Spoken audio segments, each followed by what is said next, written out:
बच्चों का biological father है, वो बायोलॉजिकल फादर तो गुलाम हैदर ही है ना। तो जो अदालत बच्चों को हैंडओवर करेगी तो वो गुलाम हैदर ही के तो करेगी ना, तो मुझे कर सकती ना किसी यूट्यूबर को कर सकती। मैं एडवोकेट हूं, मैं केस लड़ने के लिए ही तो मुझे पावर ऑफ अटॉर्नी गुलाम हैदर ने दी है, केस लड़ने के लिए। लेकिन जो बच्चों की कस्टडी है, बच्चों की कस्टडी मैं क्यों लूंगा, कहां मैं रखूंगा उनको। किसी को कुछ बुखार हो जाए, कोई बीमार हो जाए, कोई बात हो जाए, तो नेचुरल कोई परेशानी हो जाए तो उसके ऊपर मेरे ऊपर जिम्मेदारी आ जाएगी। तो मैं क्यों लूं, मैं तो गुलाम हैदर को दिलवाऊंगा ना बच्चे। तो जो बच्चे मिलेंगे वो मोमिन मलिक को नहीं मिलेंगे, वो बच्चे गुलाम हैदर को मिलेंगे। और गुलाम हैदर अभी तक भारत में नहीं आया है, उसको हम भारत में लाने के लिए कोशिश कर रहे हैं। लेकिन जो सामने वाली जो दूसरी पार्टी है, जो सीमा हैदर है, जो उसका मुंह बोला भैया है, वो लोग नए नए षड्यंत्र कर रहे हैं, नई नई झूठी झूठी शिकायतें दे रहे हैं अलग अलग डिपार्टमेंट में, नई नई झूठी झूठी कंप्लेंट वो कोर्ट में कर रहे हैं। हमें उनकी झूठी कंप्लेंटों का भी मुकाबला करना पड़ रहा है। उनकी झूठी जो डिपार्टमेंट्स में कंप्लेंट दे रही है वो फर्जी रूप से, उनका भी जवाब देना पड़ रहा है। और उनको भी हम उनका जवाब देने के लिए आगे भी तैयार हैं।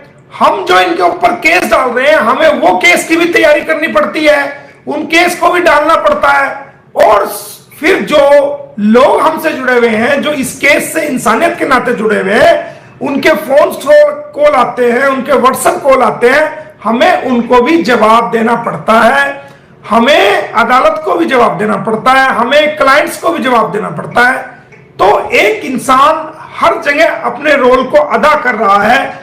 और उसके अलावा अदालत के पास कोई सीमा हैदर का ही मुकदमा नहीं है, हम भारतीयों के भी बहुत सारे मुकदमे वहां पेंडिंग होते हैं, बहुत सी फैमिलीज के मुकदमे पेंडिंग होते हैं, बहुत से लोगों के मुकदमे पेंडिंग होते हैं। और मोमिन मलिक के पास सीमा हैदर या गुलाम हैदर के अलावा भी बहुत सारे केसेस हैं, मेरे भारतीय लोगों के भी केसेस हैं मेरे पास। ऐसा नहीं है कि मैं गुलाम हैदर का केस लेके अपने भारतीय लोगों की मदद करना बंद कर दूंगा, नहीं। मेरे लिए मेरे भारतीय लोग भी उतने ही इंपॉर्टेंट है, बल्कि उससे ज्यादा इंपॉर्टेंट है। जिनके मैं केस कर रहा हूं, मैं उनके केस में भी उतनी मेहनत और मुशक्कत करके उतनी ही तेजी से काम करता हूं जितना मैं गुलाम हैदर के में कर रहा हूं।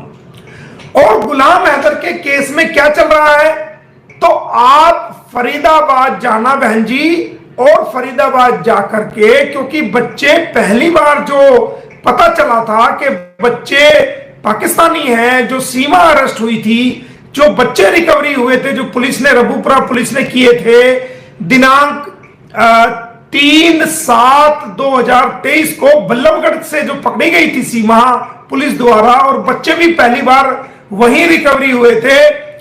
तो जब भी कोई विदेशी आदमी भारत में आएगा और पहली बार यह पता चलेगा कि यह विदेश का है, यह भारत का नहीं है, जिस इलाके में इस बात का पता चलेगा उसी इलाके में उसकी कानूनी ज्यूरिडिक्शन पाई जाएगी, यानी कि वहीं से कानूनी कार्रवाई उसी इलाके में होगी जिस इलाके में वो पाया गया है या पकड़ा गया है या पता चला है कि यह बाहर का पाकिस्तानी नागरिक है या किसी भी देश का है।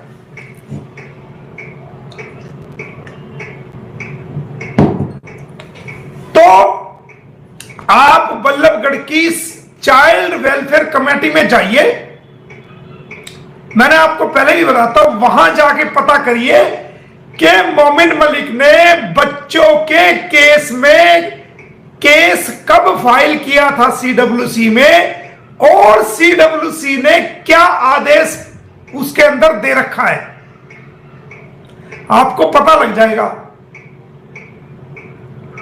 कुछ काम करने की पॉलिसीज होती हैं, किसी भी काम को आप करोगे, अगर उसकी आप पॉलिसीज नहीं बनाओगे, उसके डायग्राम नहीं बनाओगे, काम करने के तरीके को आप डायग्राम के रूप में, नक्शे के रूप में, पॉलिसीज के रूप में कागजों पे उसको तैयार मैप नहीं करोगे, उसके स्टेप्स को तैयार नहीं करोगे, लीगल स्टेप्स को तैयार नहीं करोगे, तो आप आगे चल के फेल हो जाओगे, आप काम ही नहीं कर सकते।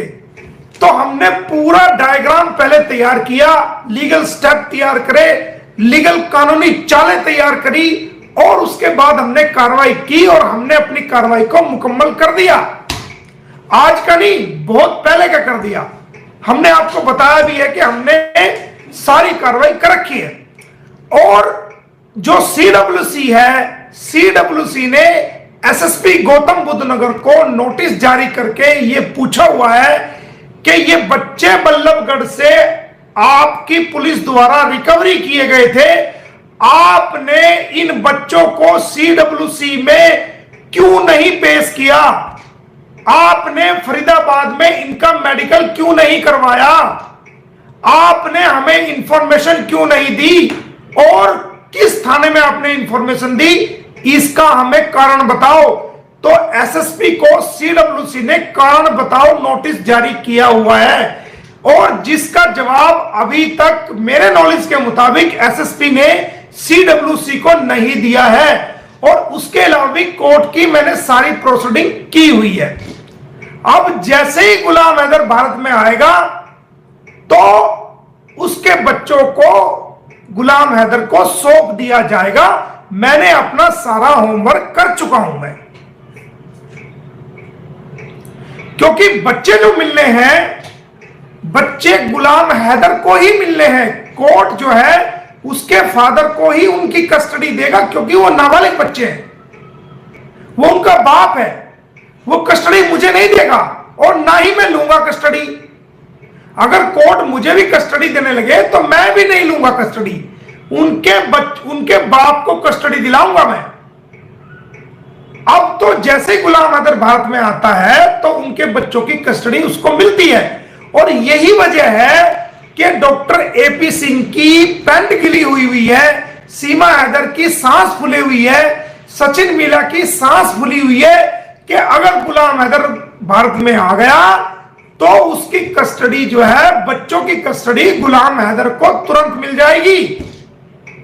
इसलिए वो लोग डरे हुए हैं, इसलिए वो लोग मेरे पे भी आतंकवादी जैसा आरोप लगा रहे हैं, इसलिए वो गुलाम हैदर पे आतंकवादी जैसा आरोप लगा रहे हैं, इसलिए वो लोग झूठी दरखास्त उत्तर प्रदेश पुलिस में, उत्तर प्रदेश प्रशासन में, भारत सरकार गृह मंत्रालय में, इलेक्शन कमीशन में, और पता नहीं जहां जहां उनका बस चलता वहां झूठी दरखास्त दे रहे हैं।